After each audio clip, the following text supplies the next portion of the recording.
Sebelumnya, Assalamualaikum warahmatullahi wabarakatuh. Perkenalkan, nama saya Nita Andiniatri Pramesti dengan NIM 220413015 dari Universitas Duta Bangsa. Nah, di sini saya akan menjelaskan mengenai sistem pemungutan pajak di Indonesia dengan memahami konsep, jenis, dan penerapan sistem pemungutan pajak dalam sistem perpajakan nasional.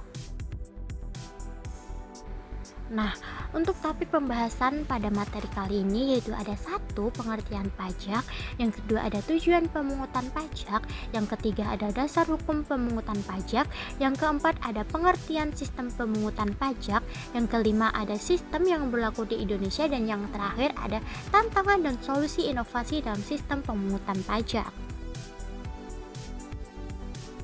Pajak merupakan sumber utama penerimaan negara yang digunakan untuk membiayai pembangunan dan pelayanan publik.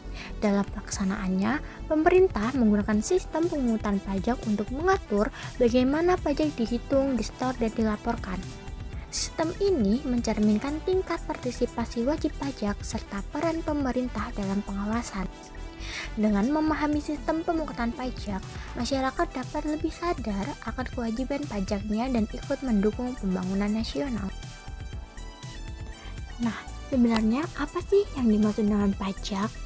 Menurut pasal 1 angka 1 Undang-Undang Nomor 6 Tahun 1983 Junto, Undang-Undang Nomor 7 Tahun 2021 tentang Ketentuan Umum dan Tata Cara Perpajakan, pajak adalah kontribusi wajib kepada negara yang terutang oleh orang pribadi atau badan yang bersifat memaksa berdasarkan undang-undang tanpa imbalan langsung dan digunakan untuk keperluan negara bagi sebesar-besarnya kemakmuran rakyat.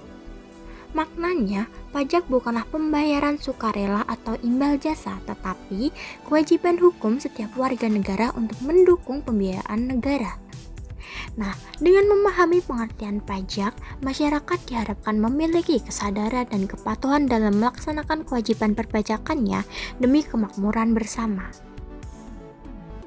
Nah, untuk materi selanjutnya yaitu ada tujuan pemungutan pajak. Nah, tujuan dari pemungutan pajak itu sendiri dibagi menjadi beberapa bagian, diantaranya yaitu satu, sebagai fungsi anggaran atau budgeter, yaitu menjadi sumber utama penerimaan negara untuk membiayai pengeluaran rutin dan pembangunan seperti pendidikan, kesehatan, infrastruktur, serta layanan publik lainnya. Contohnya, dana pajak digunakan untuk pembangunan jalan, pembangunan sekolah, dan juga pembangunan rumah sakit. Nah, yang kedua ada fungsi mengatur atau reguleren, di mana pajak digunakan sebagai alat kebijakan ekonomi untuk mengatur kegiatan masyarakat dan dunia usaha. Contohnya, pajak tinggi untuk barang mewah atau rokok dan insentif pajak bagi UMKM. Nah, yang ketiga ada fungsi stabilitas, di mana pajak berperan dalam menjaga kestabilan ekonomi nasional. Contohnya, penurunan pajak saat ekonomi lesu untuk mendorong konsumsi. Yang keempat atau yang terakhir yaitu fungsi redistribusi pendapatan, di mana pajak digunakan untuk mewujudkan keadilan sosial melalui pemerataan kesejahteraan.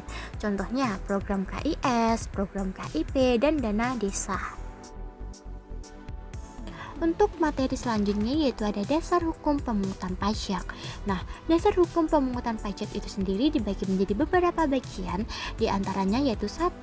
Undang-Undang Dasar 1945 Pasal 23A yang berbunyi pajak dan pungutan lain yang bersifat memaksa untuk keperluan negara diatur dengan undang-undang. Yang kedua yaitu Undang-Undang KUP Nomor 6 Tahun 1983 Junto, Nomor 7 Tahun 2021 yang mengatur mekanisme administrasi pajak. Yang ketiga yaitu ada Undang-Undang PPH Nomor 36 Tahun 2008 di mana mengatur pajak atas penghasilan Undang-Undang PPN dan PPNBM Nomor 42 Tahun 2009 dan mengatur pajak atas konsumsi barang dan jasa. Yang keempat ada Peraturan Pemerintah, PMK, dan PR Dirjen Pajak sebagai aturan teknis pelaksanaan. Selanjutnya ada pengertian sistem pemungutan pajak. Apa sih yang dimaksud dengan sistem pemungutan pajak? Sistem pemungutan pajak adalah tata cara atau mekanisme penetapan dan pembayaran pajak yang menentukan siapa yang berwenang menghitung besarnya pajak terutang. Intinya, sistem ini menunjukkan siapa yang aktif dalam menghitung pajak, apakah pemerintah, wajib pajak, atau pihak ketiga.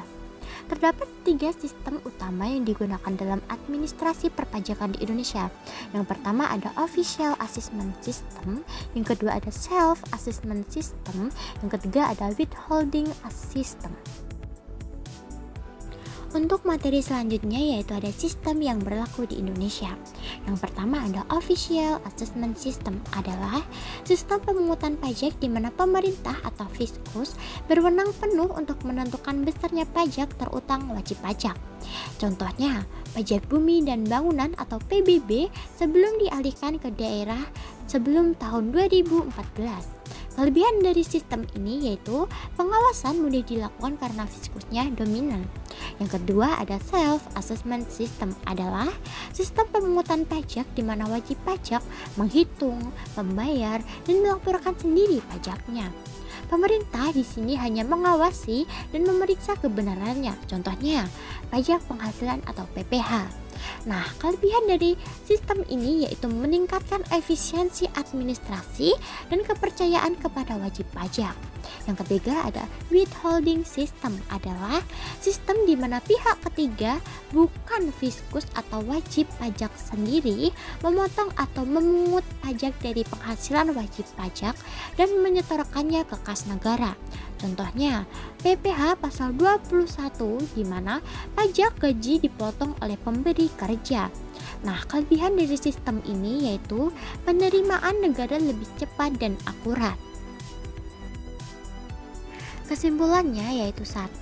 Sistem pemungutan pajak merupakan fondasi utama dalam administrasi perpajakan. Yang kedua, di Indonesia sendiri menganut sistem campuran dengan dominasi self-assessment system. Yang ketiga, keberhasilan sistem sangat bergantung pada kesadaran dan kepatuhan wajib pajak. Yang keempat, pemerintah terus berinovasi melalui digitalisasi dan reformasi pajak untuk menciptakan sistem yang adil, transparan, dan efisien. Sekian yang dapat saya sampaikan, kurang lebihnya mohon maaf. Wassalamualaikum warahmatullahi wabarakatuh.